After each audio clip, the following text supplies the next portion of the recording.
Bienvenue à ce grand rendez-vous d'information sur Doïdosro Télévision. Tout de suite, les grandes articulations.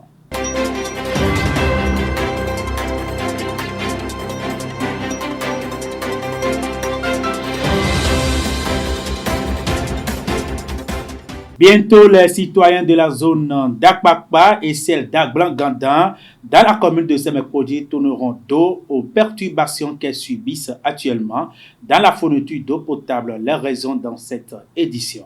Depuis le 17 mai 2024, un arrêté ministériel vient siffler la fin de la consommation et la commercialisation des boissons alcoolisées en sachet au Bénin. Quelques commerçantes donnent leurs impressions dans cette édition.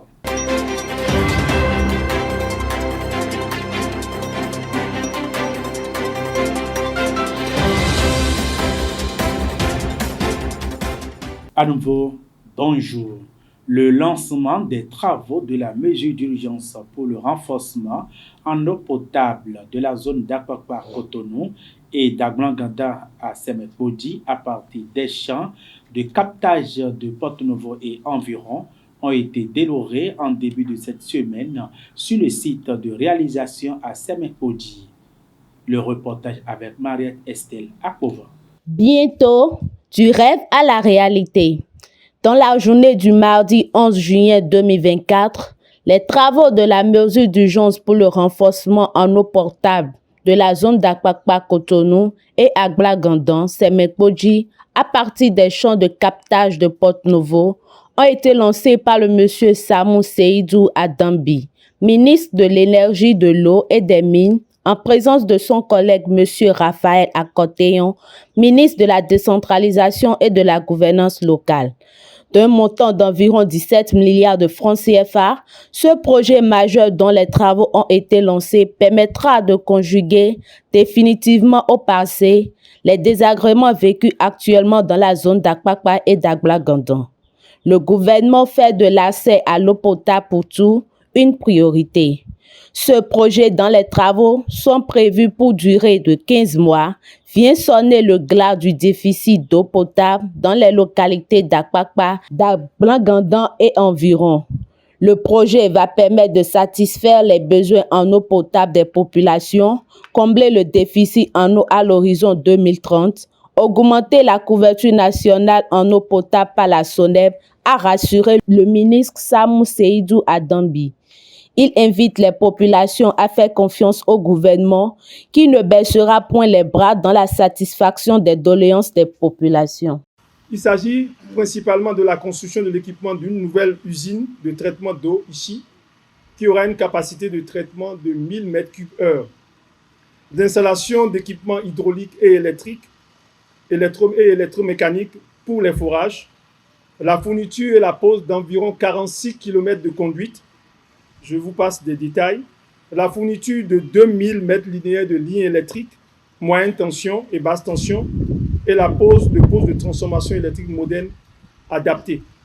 Le tout complété par un système moderne de télégestion. Tous les jours, c'est la même rhétorique. Il n'y a pas d'eau depuis 10 jours. Il n'y a pas d'eau depuis 3 mois. Nous pensons qu'il faut remercier le gouvernement pour avoir jugé de l'opportunité d'une mesure d'urgence et avoir fait aboutir le programme ce jour pour le lancement de cette noble et bénéfique réalisation pour le compte de nos populations.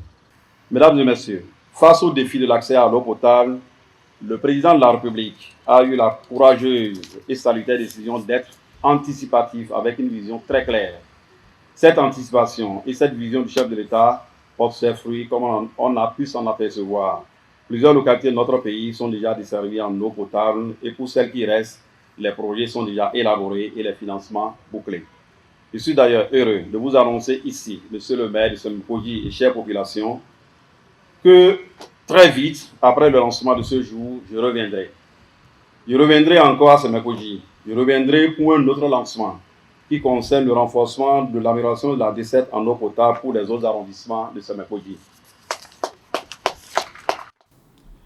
Au Bénin, la production, la distribution et la consommation de l'alcool en sachet sont interdites.